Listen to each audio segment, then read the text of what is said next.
کہ جو chief justice صاحب کے سو موٹو کے اختیارات ہیں اور بینچ بنانے کے ان پہ جو ہے وہ اصلاحات ہونی چاہیے، ان پہ دیکھا جائے کہ اس پہ کیا ترمیم کی جا سکتی ہے. آج پی ڈی ایم نے ابھی تھوڑی دیر قبل پریس کانفرنس میں کہا کہ آرٹیکل 63A پہ فل کورٹ بینچ جو ہے وہ بنایا جائے اور سلسلے میں صدارتی ریفرنس بھیجا جائے گا. میں آپ سے جاننا چاہوں گا کیا کہیں گے اس حوالے سے؟ اس موقع پہ آپ سمجھتے ہیں یہ جو پارلیمان کی طرف سے آواز اٹھ رہی ہے، کل قرارداد بھی منظور کی گئی کہ عدالتی اصلاحات کی جائے، کیا یہ وقت کا تقاضا ہے حیدر وحید صاحب؟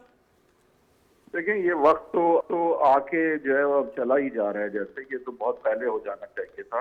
دیکھیں ڈسپنسیشن آف جسٹس میں ایڈمنسٹریٹو جو میجرز ہیں اس میں قانون سازی انڈیا میں بھی ہوئی ہے اور پاکستان میں بھی ہو سکتی ہے. جوڈیشل فنکشنز میں انٹرفیئرنس نہیں ہو سکتی. کیا فیصلہ کرنا ہے وہ ڈیفینیٹلی جو ہے وہ آپ کو لیجسلیچر نہیں بتا سکتی جوڈیشری کو، لیکن کیا جوڈیشری کے جو ایڈمنسٹریشن آف جسٹس کے حوالے سے جو ڈھانچہ ہے وہ کس طرح سے تشکیل کیا جائے گا، اس کے حوالے سے گائیڈ لائن جو ہیں وہ ضرور قانون سازی کے ذریعے سے آئی تھنک دی جا سکتی. تو اور چونکہ انڈیپینڈنس آف جوڈیشری جو ہے وہ سیکروسینٹ ہے اور کہیں نہ کہیں انکروچمنٹ جو ہے وہ بالکل نہیں ہو سکتی جوڈیشل فنکشن میں. ٹھیک. تو ایک تو یہ ہے کہ یہ چیز بہت پہلے سے پینڈنگ ہے اور آلریڈی سپریم کورٹ رولز میں اس کے حوالے سے امینڈمنٹ کے حوالے سے ایک ڈیبیٹ آلریڈی سپریم کورٹ میں بھی چل رہی ہے، اور بہتر تو یہی ہوگا کہ سپریم کورٹ خود ہی سپریم کورٹ رولز کو امینڈ کر دے تاکہ قانون سازی کے ذریعے سے یہ ساری چیزیں کرنے کی ضرورت نہ پڑے کہ بینچ تشکیل کس طرح کی جائیں گی، سو موٹو کون لے گا، سو موٹو لینے کے بعد جو ہے وہ بینچ کتنی بڑی بنے گی جس سے ایڈجوڈیکیشن ہوگی. تو یہ سارے معاملات جو ہیں وہ ڈسپنسیشن آف جسٹس کو افیکٹ کرتے ہیں اور جو وقار ہے سپریم کورٹ کا اس کو افیکٹ کرتے ہیں، اور جس طرح سے پرسیو کیا جاتا ہے کہ کس طرح سے انصاف ہو رہا ہے اور ہوتا ہوا نظر آ رہا ہے، ان ساری چیزوں کو افیکٹ. لیکن سر معذرت کل بلاول بھٹو زرداری صاحب اپنی تقریر میں کہہ رہے تھے پارلیمان میں کہ جو پہلے 58(2)B کا اختیار ہوتا تھا صدر مملکت کے پاس، اب وہ وہاں سے جا کر سپریم کورٹ کے پاس چلا گیا ہے. اور آپ کے بھی علم میں ہے کہ بحیثیت وزیر اعظم انفرادی طور پہ فیصلے جو ہیں وہ نہیں کر پاتے. اب میرے خیال میں اس حوالے سے بھی عدالتی فیصلہ ہے کہ تھرو کیبنٹ جو اجتماعی دانش ہے اس کے تحت فیصلے ہوتے ہیں. تو میں آپ سے جاننا چاہوں گا کہ یہ آوازیں اب پارلیمان سے توانا آوازیں اٹھ رہی ہیں، تو آپ سمجھتے ہیں کہ از خود احتسابی یا خود سے سپریم کورٹ اس کو انیشیٹ کر پائے گا؟ دیکھیں سپریم کورٹ جو ہے وہ میرے خیال سے انہیں کرنا خود ہی چاہیے تاکہ یہ ٹکراؤ نہیں پیدا ہونا چاہیے کہ لیجسلیچر یا ایگزیکٹو کی طرف سے امپوز کیا جا رہا ہے. اچھا. تو بہتر تو یہی ہے کہ عوام کی جو نمائندے ہیں ان کی آواز کو سنا جائے. ٹھیک ہے کچھ سیاسی جو ہے عنصر بھی ہوتا ہے، اس طرح کی باتیں کی ہیں پارلیمان میں، میں نہیں ان کو منوان جو ہے میں ان کو تسلیم نہیں کرتا، میں ان کی تائید بھی نہیں کرتا، لیکن کانسیپٹ جو ہے وہ پھر بھی ٹھیک ہے کہ یہ اصلاحات ہونے چاہیے. اور مجھے امید ہے کہ سپریم کورٹ جو ہے وہ عوام کے نمائندوں کی بات جو ہے اس پہ کان دیتے ہوئے اس طرف ضرور اپنی توجہ ہوگی اور سپریم کورٹ رولز میں امینڈمنٹ کے حوالے سے خود ہی اگر کچھ اقدامات لے لیتی ہے تو وہ بہت بہتر ہوگا نظام. یہ مجھے ضرور بتائے گا، پھر میں ذرا آگے بڑھوں گا. فل کورٹ کی بار بار بات ہو رہی ہے اور اس کی بازگشت ہم نے سنی جب ڈپٹی اسپیکر پنجاب اسمبلی کی رولنگ آئی تو اس وقت بھی پی ڈی ایم اور حکومت کا یہ مطالبہ تھا، تقاضا تھا کہ فل کورٹ اس معاملے کو سنے. پھر سپریم کورٹ کے سابق بار ایسوسی ایشن کے صدور نے یہ مطالبہ کیا، آج پھر پی ڈی ایم کے پلیٹ فارم سے آ رہا ہے. تو آپ چونکہ ایک لائر بھی ہیں، بتائیے گا فل بینچ سے جب یہ مطالبہ کیا جاتا ہے تو اس کے پیچھے کیا آبجیکٹو آپ کو نظر آتا ہے کہ فل بینچ ان تمام معاملات کو سنے؟ دیکھیں فل کورٹ کی بات ہوئی تھی جس کا مطلب ہے کہ سارے جج صاحبان جو سپریم کورٹ کے ہیں وہ جو ہے وہ سماعت میں شریک ہوں. اس پہ قانونی پیچیدگی کا بھی کچھ تذکرہ تھا. آئی تھنک کہ پہلے کے جو کچھ فیصلے ہیں کچھ تشریح ایسی ہے کہ وہ ریکنسائل نہیں کرتی ٹیکسٹ جو آرٹیکل 63 ہے اس کے ساتھ. پر آج جو ریمارکس آ رہے تھے اس بینچ سے تو ایک سوال شاید اٹھتا تھا کہ قانونی پیچیدگی کچھ اس طرح کی ہے کہ فل کورٹ کی دانش سے جو ہے مفید ہو سکے. بہرحال کورٹ نے یہی فیصلہ کیا کہ نہیں، یہاں پہ ایک ہی سوال ہے کہ پارٹی ہیڈ جو ہے وہ ڈائریکشنز پارلیمنٹیرینز کو دے سکتا ہے یا نہیں کہ کس کو ووٹ دینا ہے سی ایم الیکشن میں. تو انہوں نے نیرو ڈاؤن کر دیا اس پر، کہا کہ نہیں کوئی ایسی قانونی پیچیدگی نہیں ہے. دوسرا انہوں نے کہا کہ ابھی دستیاب بھی نہیں ہے فل کورٹ، صرف 2 مزید جج صاحبان جو ہیں وہ اس وقت اویلیبل ہیں. تو قانونی پیچیدگی تو ایک طرف، لیکن کچھ اور بھی سیاسی ایک ماحول تھا جس میں انصاف ہوتے ہوئے نظر آنے کے لیے شاید بہتر ہوتا کہ فل کورٹ کو تشکیل کر دیا گیا تھا، ایون دو قانونی پیچیدگی کوئی بہت زیادہ نہیں تھی کیس میں. ٹھیک. تو لیکن یہ ہے کہ جب سارے جج بیٹھتے ہیں تو یہ تاثر جو دیا جا رہا تھا شاید جج صاحبان جو ہیں وہ شاید پہلے کچھ ایسے فیصلے نواز شریف صاحب کے بھی حوالے پہ کر چکے ہیں وغیرہ، ٹھیک. پھر زیر بحث نہ. تو میرے خیال سے آپٹکس کے لیے بہتر تھا کہ فل کورٹ بن جاتا. باقی قانونی پیچیدگیاں تو کوئی اتنی زیادہ اس کیس میں ایسی نہیں تھی کہ سارے 17 ججز کی دانش کی ضرورت ہو، لیکن بہرحال فل کورٹ بنتا تو بہتر تھا. آپ نے صحیح کہا کہ آپٹکس کے لیے زیادہ بہتر تھا. میں چاہوں گا طارق چودھری صاحب سر آپ کی کومنٹس لینا چاہوں گا. ظاہر بات ہے جسٹس ڈائریکٹر شاہ خاور صاحب نے ہمیں جوائن کیا، ان کو بھی ویلکم کرتے ہیں. حیدر بھائی صاحب آپ کا بہت شکریہ، آپ نے اپنا موقف ہمارے پروگرام دستک میں شیئر کیا. شاہ خاور صاحب میں سر آپ کے پاس آتا ہوں، فاروق صاحب آپ کے پاس بیٹھا ہوں. میں چاہوں گا طارق چودھری صاحب بتائیے گا، آج پی ڈی ایم کا اجلاس ہوا اور وہاں پر پنجاب میں بھی اب ظاہر بات ہے حکومت تو بن چکی ہے، پرویز الہی صاحب وزیر اعلیٰ ہیں، پنجاب اسمبلی کے اسپیکر پہ اپنا تجزیہ دیجیے گا، کیا وہ بھی ایک انٹرسٹنگ مقابلہ ہوگا؟ پی ڈی ایم نے آج یہ بات دوبارہ دہرائی ہے کہ الیکشن وقت پہ ہوں گے اور حکومت اپنی مدت پوری کرے گی. ڈائنامکس تو بالکل چینج ہو گئے ہیں. پنجاب میں حکومت ان کے مخالفین پی ٹی آئی پی ایم ایل کیو، کے پی میں وہ بیٹھے ہیں، سندھ میں پیپلز پارٹی ہے، بلوچستان عوامی پارٹی ہے. آپ نے بڑے عرصے سے ملکی سیاست کو اتار چڑھاؤ دیکھیں. میرے خیال میں پہلی وفاقی حکومت ہوگی پی ایم ایل این جن کی کوئی صوبائی حکومت نہیں ہے. بالکل ایسا ہی ہے. یہ اس وقت جو کشمکش ہے وہ تقریباً مجھے لگ رہی ہے جیسے 88 کے بعد کا منظرنامہ تھا کہ 88 میں اور اس کے بعد 93 تک، بلکہ 97 تک جب نواز شریف صاحب کو 2 تہائی اکثریت ملی تھی، اس وقت تک یہ کشمکش جاری رہی تھی. اور جب 12ویں ترمیم اور اس کے بعد 14ویں ترمیم کرنی تھی تو پہلی دفعہ تعاون ہوا تھا محترمہ بینظیر بھٹو اور نواز شریف کے درمیان جب 8ویں ترمیم کا خاتمہ کرنا تھا. سوابدیدی اختیارات 58(2)B کا خاتمہ ہوا تھا. اس سے پہلے کبھی آپس میں نہ صرف رابطہ نہیں تھا بلکہ بہت زیادہ اختلافات تھے. آپ کو یاد ہوگا کہ مرکز کے صوبے جو تھے پروجیکٹ جو ہے وہ صوبہ نہیں مانتا تھا اور وہ پیپلز پروگرام وغیرہ یاد ہوگا آپ کو، اور جو صوبائی جو پروجیکٹس تھے وہ مرکز نہیں مانتا تھا ان کو. لیکن الٹیمیٹلی سیاستدانوں نے سیکھا اور اس کے بعد آپ کو پتہ ہے کہ پھر چارٹر آف ڈیموکریسی ہوا اور وہ سارے 2-3 ٹینیور اچھے گزر گئے. اب ایک مرتبہ پھر سب سے بڑے صوبے میں اور مرکز میں کشمکش ہے. لیکن عجیب و غریب بات یہ ہے کہ جہاں مرکز میں 3 یا 4 ووٹوں کی اکثریت ہے، یعنی 172 سے 4 ووٹ زیادہ ہیں. جی اسی طرح 174 ہے، بلکہ 174 یا 175. ہاں اسی طرح اگر صوبے کو دیکھیں تو صوبے میں فرق زیادہ نہیں ہے، 5-6 ووٹوں کا یا 10 ووٹوں کا فرق ہے. اور وہ بھی 186 ہیں جتنے چاہیے. 1 ووٹ زیادہ یا 1 ووٹ کم خدا نہ خواستہ کوئی دنیا سے گزر گیا تو ایک مرتبہ پھر جو ہے وہ تعداد کم ہو جائے گی، دوبارہ رن آف الیکشن. تو یہ ایسی پیچیدگی ہیں جس کی وجہ سے مجھے نہیں لگتا کہ ہمارے آنے والے دنوں میں کوئی امن شانتی ہوگا سیاسی محاذ پر، بلکہ سیاسی محاذرے جو ہے بڑھتی رہے گی.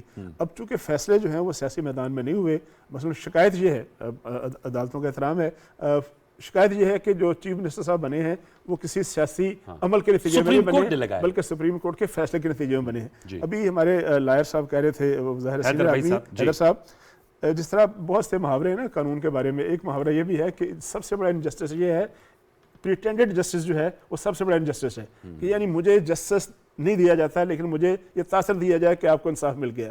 تو وہ جو محرومی ہوتی ہے وہ کشمکش کو جنم دیتی ہے.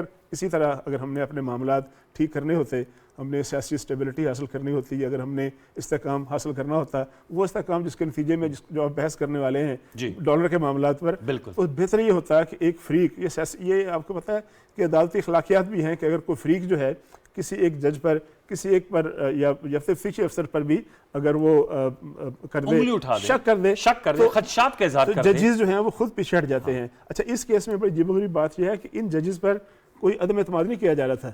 یہ بھی نہیں کہا جا رہا تھا کہ آپ اس بینچ سے نکل جائیں.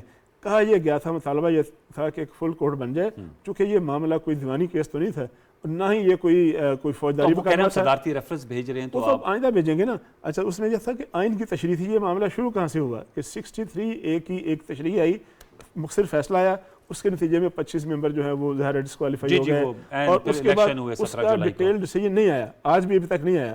اگر ڈیٹیل ڈیسیژن آ گیا ہوتا اور اس میں وجوہات بتا دی گئی ہوتی کہ یہ وجہ ہے جس کی بنیاد پر ہم نے، تو پھر وہ شاید یہ معاملہ فل کورٹ کی نوبت بھی نہ آتی. ابھی دیکھیں نا جو فیصلہ لکھا انہوں نے، آپ نے پڑھا ہوگا اس کا ایک پورشن، کہ اگر انکانشیسلی کوئی فیصلہ ہو جائے تو اس کو پھر تبدیل کرنا جو ہے وہ مناسب ہوتا ہے. تو یہ ایسے ہیں جس پر ہماری انفارچونیٹلی ہماری جوڈیشری کی کریڈیبلٹی پر اعتراضات اٹھ رہے ہیں. اب وہ اعتراضات دور کرنا میرا یا آپ کا کام تو نہیں ہے نا، وہ انسٹیٹیوشن کا کام ہے. اسی طرح یہ جو معاملہ چل رہا ہے، اب دیکھیں سیاسی معاملات گڈمڈ ہو گئے ہیں عدالتی معاملات کے ساتھ، اور عدالتی معاملات گڈمڈ ہو گئے ہیں ان قوانین یا ان اختیارات کے ساتھ جو کہ ججز حضرات استعمال کرتے ہیں۔ مثلا تمام جو وکلاء ہیں اور تمام سیاسی قوتیں اس بات پر متفق ہیں کہ جو سو موٹو کا اختیار ہے اور یا یہ جو نظر ثانی کی اپیل ہے، اس کے علاوہ جو فارمیشن آف بینچ ہے، اس میں دنیا میں پریزیڈنٹس موجود ہیں، انڈیا میں پریزیڈنٹس موجود ہیں، کس طرح بینچ بنتا ہے اس طرح کے معاملات میں۔ سو موٹو کے معاملے میں پریزیڈنٹ موجود ہیں کہ کس طرح سے 5 یا 6 سینئر ججز جو ہیں وہ آپس میں بیٹھ کے فیصلہ کرتے ہیں۔ اس طرح نظر ثانی کے معاملے میں ہمارے ہاں ایک بڑی ضروری بات ہے کہ نظر ثانی کرنی ہو تو وکیل بھی وہی ہوگا اور بینچ بھی وہی ہوگا۔ اس میں لوگ یہ کہتے ہیں، جو سینئر وکلا ہیں، شاہ خاور صاحب بھی آپ بات کریں گے، کہ بجائے اس کے کہ آپ نظر ثانی کریں، آپ اپیل کہا کے دے دیں اس کو جو سائل ہے آپ کا۔ تو یہ وہ چیزیں ایسی ہیں جن کی وجہ سے آنے والے دنوں میں انفارچونیٹلی سیاسی معاملات عدالتی معاملات میں گڈمڈ ہو گئے۔ اب وہ ٹھیک ہے، ایک ایپیسوڈ ہو گیا، اب ان کا حق ہے کہ وہ جائیں فل کورٹ کا مطالبہ کریں نہ کریں، لیکن پنجاب میں دیکھیں اس وقت جو مرکز اور پنجاب میں کشمکش ہے، ایک صبح جو ہے وہ 2-3 ابھی آپ نے انٹرو میں کہا کہ جل مکسی سے لے کر لسبیلا تک 111 افراد کہتے ہیں کہ اب تک ہلاک ہو چکے ہیں۔ اتنی شدید بارشیں ہیں کہ جس کو کنٹرول کرنے کی کوئی صورت نہیں ہے۔ ہمارے ساؤتھ آف پنجاب میں بہت سے اضلاع ہیں، ڈی جی خان وغیرہ، جو کہ شدید سیلاب کی زد میں ہے۔ آپ کے پی جو ہے وہاں سیلاب کی زد میں ہے۔ پنجاب میں باری میں پرسوں اتنی بارش ہوئی کہ پنڈی میں پانی کنٹرول نہیں ہوا کسی سے۔ تو ہماری جو سیاسی اور ہماری جو انتظامی مشینری ہے، اگر اس کی ساری توجہ نہیں ہوگی اکانومی کی طرف، ساری توجہ نہیں ہوگی انتظامی معاملات کی طرف، تو ہم اس معاملے میں الجھے رہیں گے، عوام سفر کریں گے۔ بہت اہم بات آپ نے اٹھائی، میں چاہوں گا اس پر آتا ہوں۔ میں فروز صاحب اگر آپ کی اجازت سے ذرا شاہ خاور صاحب سے اس نقطے کے پھر ذرا تفصیلاً آپ سے ذرا معیشت کے حوالے سے بھی ہم سمجھنا چاہیں گے کہ ہم سٹیبلٹی کیوں نہیں پا رہے۔ جسٹس ریٹائرڈ شاہ خاور صاحب، سر بہت شکریہ، نوازش آپ نے ہمارے لیے وقت نکالا۔ سر بتائیے گا، کریڈیبلٹی کی بات کی طارق چودھری صاحب نے، حیدر وحید بھی بات کر رہے تھے کہ آپٹکسلی بھی بہتر ہوتا کہ فل کورٹ بینچ بن جاتا، اب نہیں بنا، فیصلہ آ گیا، لیکن آج بھی پی ڈی ایم کہہ رہی ہے کہ ہم صدارتی ریفرنس بھجوائیں گے کہ ہمارا مطالبہ ہے کہ فل کورٹ بینچ بنے اور آرٹیکل 63A کی تشریح کرے۔ کریڈیبلٹی کو کیسے ریسٹور، اگر میں لفظ صحیح استعمال کروں، ریسٹور کیا جا سکتا ہے یا کیسے برقرار رکھا جا سکتا ہے؟ اور آپ بھی چونکہ جج رہ چکے ہیں سر، یہ سو موٹو کی اختیارات اور بینچ بنانے کے اس حوالے سے کہا جا رہا ہے کہ جوڈیشل ریفارمز وقت کی ضرورت ہے، پہلے دیر ہو گئی، اب ہونی چاہیے، اور ٹرائیکوٹمی آف پاور کا جو بیلنس ہے اس کو برقرار رہنا چاہیے، انکروچمنٹ نہیں ہونے چاہیے۔ کیا کہیں گے شاہ خاور صاحب؟ جی دیکھیے، اس پہ تو بڑی بحث ہو سکتی ہے۔ یہ جو جتنے آپ نے نکات اٹھائے ہیں، جو سب سے بنیادی بات یہ ہے کہ جو فل کورٹ بینچ نہ بنانا جو تھا، اس کے پیچھے کیا لاجک تھی، یا جو یہ مطالبہ آ رہا تھا تو اس کی کیا جسٹیفیکیشن تھی۔ تو میں یہ سمجھتا ہوں کہ جب بھی جو بھی کوئی سیاسی نوعیت کا جو مسئلہ، آئینی مسئلہ جب عدالتوں میں آتا ہے تو وہ لازمی فیصلہ کنٹروورشل ہوتا ہے۔ اس کی وجہ یہ ہے کہ وہ جس کے حق میں ہوتا ہے وہ تو اس کو لاؤڈلی اپریشیٹ کرتا ہے، اس کو خوش آمدید کہتا ہے، اس پہ تحسین پیش کرتا ہے کورٹس کو۔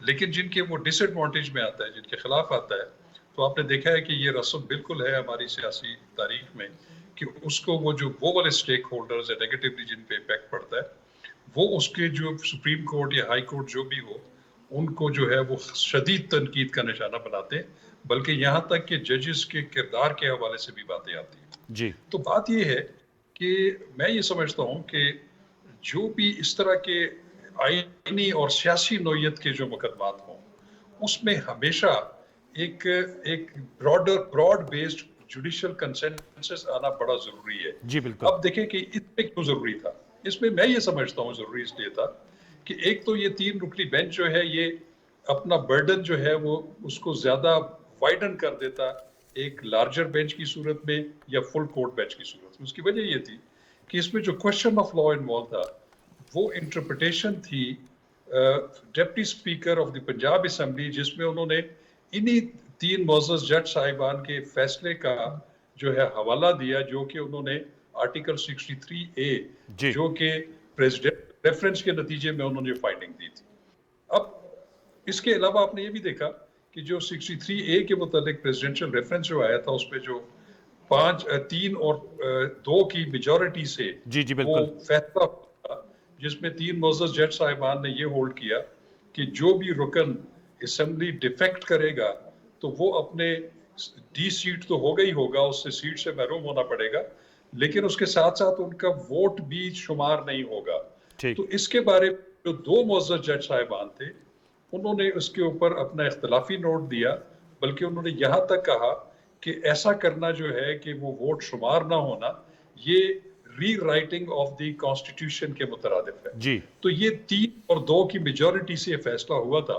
اور اس کے بعد آپ نے دیکھا کہ سپریم کورٹ آف بار ایسوسی ایشن آف پاکستان نے اس کے بارے میں ایک ریویو پٹیشن فائل کی ہوئی تھی جو زیر تجویز ہے ابھی بھی.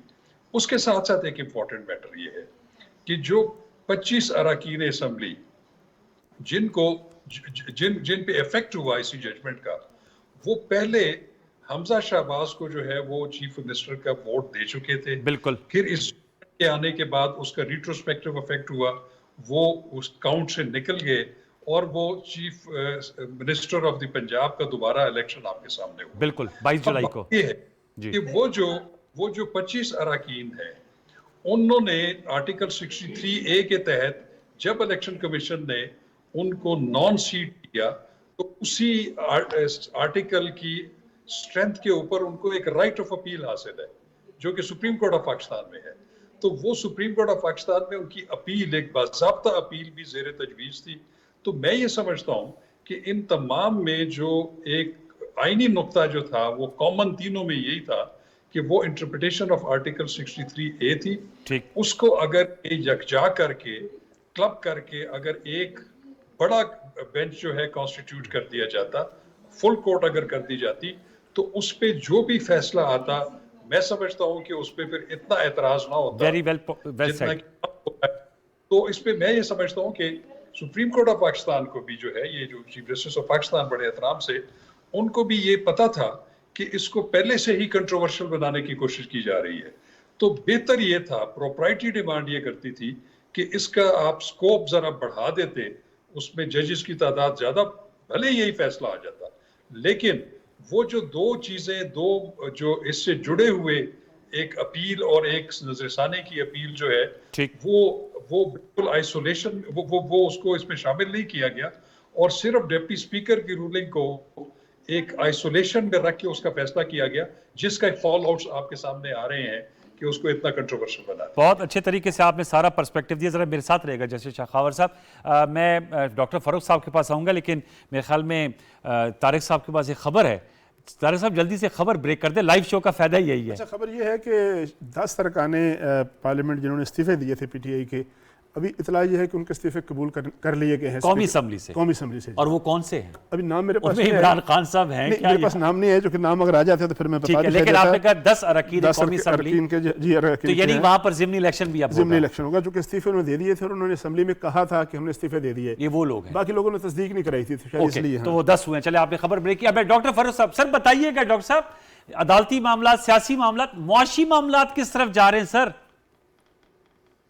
انوار صاحب، بڑے واضح طور پہ جو سیاست ہے وہ ملک کی معیشت کو مکمل تباہی کی طرف دھکیل رہی ہے. یعنی کہ ہم جو راستہ اس وقت معیشت میں رکھا ہوا ہے، جس سمت میں معیشت جا رہی ہے، اس کی منزل جو ہے وہ معاشی خودکشی. اور میں یہ کیوں کہہ رہا ہوں، دیکھیے 3 یا 4 چیزیں سامنے رکھ لیجیے. پچھلے 100 دنوں میں تقریباً 30 جو ہے وہ روپیہ گر گیا. جی، کوئی روپے ہر ڈالر کے سامنے صرف پچھلے 100 دنوں میں پاکستانی کا روپیہ جو ہے وہ گر گیا. دوسری چیز آپ دیکھیں کہ جو ہماری آئل کمپنیز ہیں اس وقت ان کو نہایت تکلیف کا سامنا ہے. ان کو ڈالرز نہیں مل رہے ہیں بینکس کے اندر کہ وہ مزید تیل پاکستان کے اندر امپورٹ کر سکیں. بہت خطرناک ایشو. کاریں بنانے والے جو پلانٹس ہیں وہ آپ دیکھ رہے ہیں کہ وہ دھیرے دھیرے بند ہوتے چلے جا رہے ہیں. جی، جو جان بچانے والی ادویات ہیں ان میں سے کم از کم 5 درجن اس وقت ایسی ہیں جن کے امپورٹڈ انگریڈینٹس جو ہیں ان کی ایل سیز نہیں کھل پا رہی ہیں، ان کو ڈالرز نہیں مل رہے ہیں اور ان کی شارٹیج بازار میں سامنے نظر آنے لگی. آج ایک فگر آئی ہے کہ جو سیمنٹ کی سیلز ہیں وہ تقریباً 54% گر گئی. اب ان 5 اشاریوں کو اگر آپ سامنے رکھیں تو بالکل ایک معاشی خودکشی کی سمت جاتی ہوئی معیشت نظر آ رہی. ہم نہ تو اپنی تاریخ سے سیکھنے کو تیار ہیں اور نہ دوسرے ممالک کی جو ہمارے سامنے ایگزامپلز کھڑی ہیں ان سے کچھ سیکھنے کو تیار ہیں. دیکھیے ابھی ہمارے سامنے پچھلے کچھ مہینوں میں سری لنکا میں کیا ہوا. جی، پہ مالی بد انتظامیاں تھیں جو پچھلے 15-20 سال سے چل رہی تھیں، پہلی چیز، اور مالی بد انتظامیوں کے اوپر سنگین قسم کی سیاسی افراتفری، اور ان دونوں کو اگر آپ جمع کرتے ہیں، سیاسی افراتفری کو اور مالی بد انتظامیوں کو، تو اس کا نتیجہ نکلا ہے سری لنکا۔ اب مالی بد انتظامیہ تو ہم بھی جانتے ہیں کہ ہمارے ملک میں بھی پچھلے 15-20 سال سے چل رہی ہیں جی، کہ جس قسم کی سیاسی افراتفری آ گئی ہے، آن ٹاپ آف دیٹ مالی بد انتظامیہ، تو اس کا نتیجہ اچھا نظر نہیں آ رہا مجھے۔ اچھا، آپ نے بہت ہی خطرناک قسم کی تصویر پیش کی، اور یقینی بات ہے آپ کا تجزیہ بہت کیلکولیٹڈ ہوتا ہے۔ خدا نخواستہ آپ کہہ رہے ہیں معاشی خودکشی کی طرف پاکستان بڑھ رہا ہے، اب اس کا سر تدارک کیسے ممکن ہے؟ سیاسی افراتفری تو ہے، اور اب جو حکومتیں بن گئی ہیں طارق صاحب، کیونکہ پھر وہ معیشت اور سیاست سے بات جڑ گئی ہے، آپ سامنے ڈاکٹر فاروق صاحب کہہ رہے ہیں کہ معاشی خودکشی کی طرف بڑھ رہے ہیں، اور خدا نہ خواستہ خاکم بدن سری لنکا والے حالات نہ پیدا ہو جائیں، لیکن آپ کا تجزیہ یہ ہے کہ سیاست میں استحکام تو بھی آپ کو فی الوقت نظر نہیں آ رہا۔ کل بھی عمران خان صاحب نے اپنی تقریر میں کہا کہ وہ کل عدم تنظیم ٹی ٹی پی یا بلوچ یا سندھی نیشنلسٹ سے بات کر سکتے ہیں، لیکن ان کے بقول ان موجودہ حکومت یا پارٹیوں سے گفتگو نہیں کر سکتے۔ دیکھیں بالکل ٹھیک ہے، لیکن اس سے پہلے میں تصحیح کر دوں، یہ جو 10 کی میں نے بات کی، 11 سیٹوں پہ نشستیں جو ہے نا، 11 استعفے قبول ہوئے ہیں، اور ابھی تھوڑی دیر پہلے آپ سے بات کرنے کے بعد جو سیکریٹریٹ ہے اسپیکر صاحب کا، اس نے تصدیق کر دی ہے کہ 11 استعفے قبول کر لیے گئے۔ استعفے کی لسٹ تھوڑی دیر میں جاری کر دیں گے۔ ان 11 سے مطلب میں جاننا چاہوں تاکہ ہمارے ویوز کو 11 وہ تو کہتے ہیں ہم نے سب نے دے دیے استعفے، میں اس لیے جاننا چاہ رہا ہوں۔ سب نے دے دیے، لیکن اس میں ہوا یہ تھا کہ اسپیکر صاحب نے کچھ مہینے پہلے ایک اعلان کیا کہ تمام ارکان پارلیمنٹ جو استعفیٰ دے چکے ہیں وہ آئیں اور آ کے 1 بائی 1 تصدیق کرائیں، تو کوئی تصدیق کرنے مقررہ ڈیٹ پہ نہیں گیا۔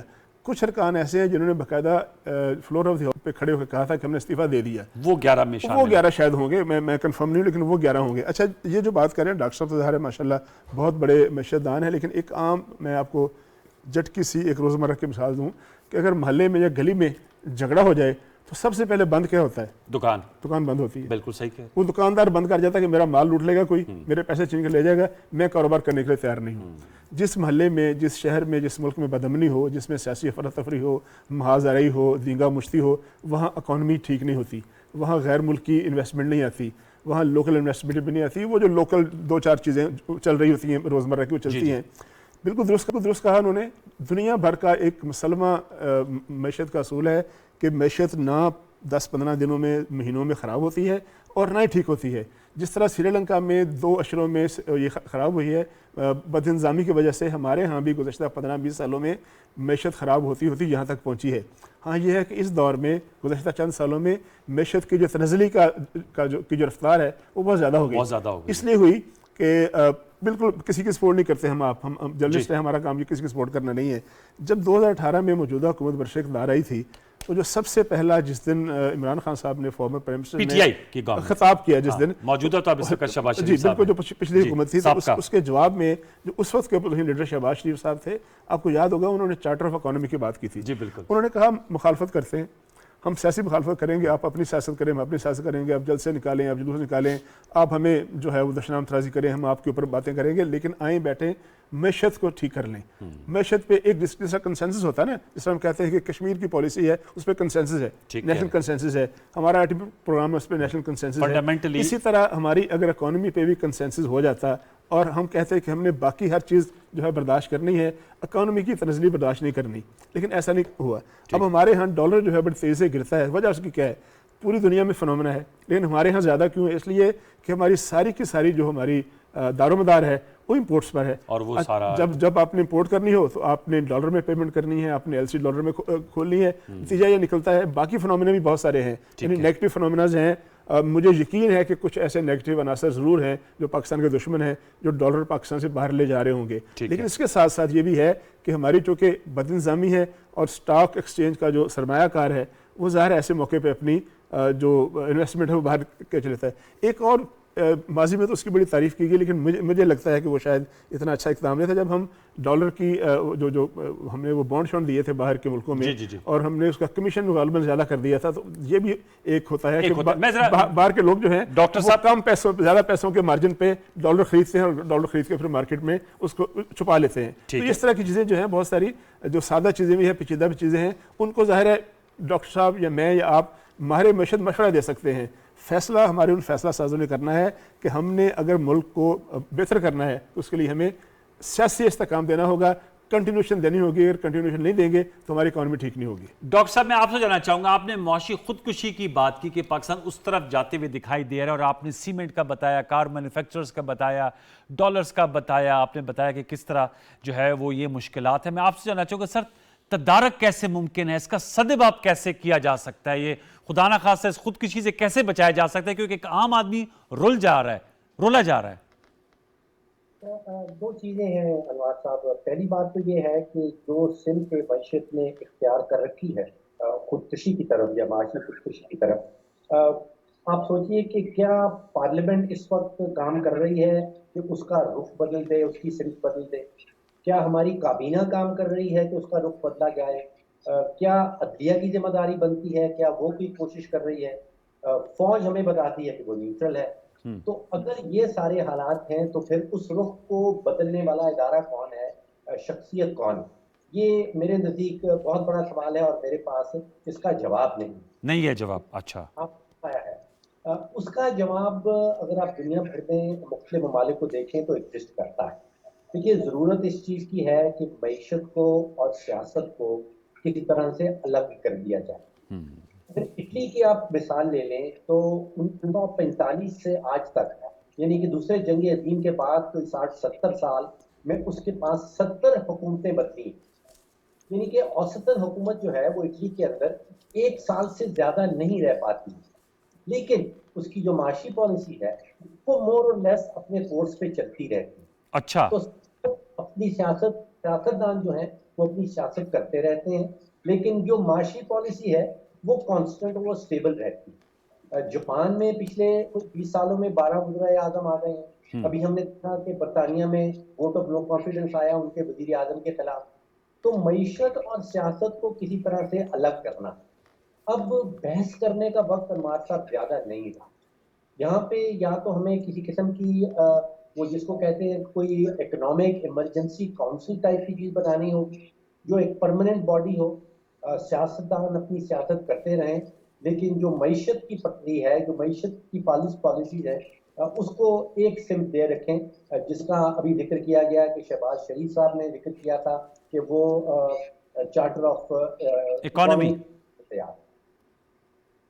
جی سر, آپ نے اٹلی کی مثال دی, آپ سمجھتے ہیں کہ اس وقت, لیکن یہاں جو پاکستانی موروثی سیاست سے آپ بخوبی واقف ہیں, تو آپ سمجھتے ہیں کہ ہماری سیاستدانوں میں یہ گنجائش ہے کہ وہ سیاست اور معیشت کو علیحدہ علیحدہ رکھ کے چلا سکتے ہیں, اپنی سیاست بھی اور ملک کی معیشت کو بھی آگے بڑھاوا دے سکتے ہیں, یعنی کہ سیاسی اور گروہی مفادات سے بالاتر ہو کر ملکی مفاد کی خاطر معیشت پہ کوئی چارٹر کر سکتے ہیں؟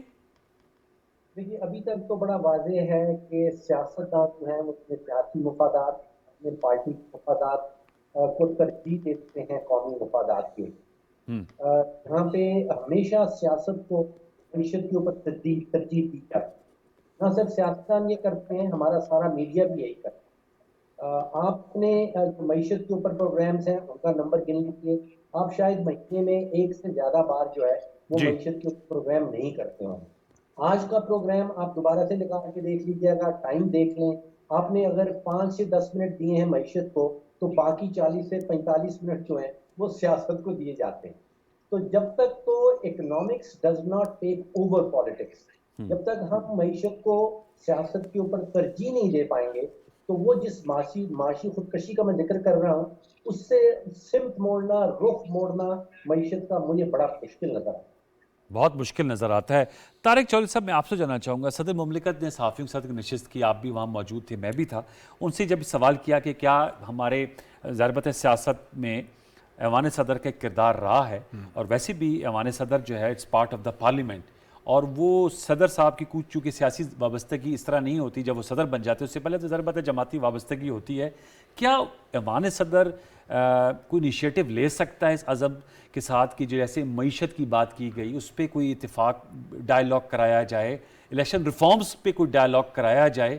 تو میں آپ سے جاننا چاہوں گا, کیا صدر صاحب تو اس کے لیے تیار ہیں؟ انہوں نے کہا تھا کہ خود سے وہ کوئی انیشیٹو نہیں لے سکتے, ان کا کوئی آئینی کردار نہیں ہے, لیکن اگر انہیں کہا جائے تو وہ اس چیز پہ ایک کلیدی کردار ادا کر سکتے ہیں؟ آپ سمجھتے ہیں وقت آ گیا ہے کہ اگر اس چینل کو استعمال کیا جائے؟ دیکھیں گزشتہ سوال بھی آپ کا یہی تھا، پھر وہ ہم بات چونکہ اور طرف نکل گئی تو ہم اس پہ بات نہیں کر سکے. دیکھیے بات یہ ہے کہ صدر صاحب ہوں یا اسپیکر صاحب ہوں یا چیئرمین سینٹ ہوں، یہ 3 ایسے آفیسز ہیں جو کہ ابو دی پالیٹکس ہوتے ہیں.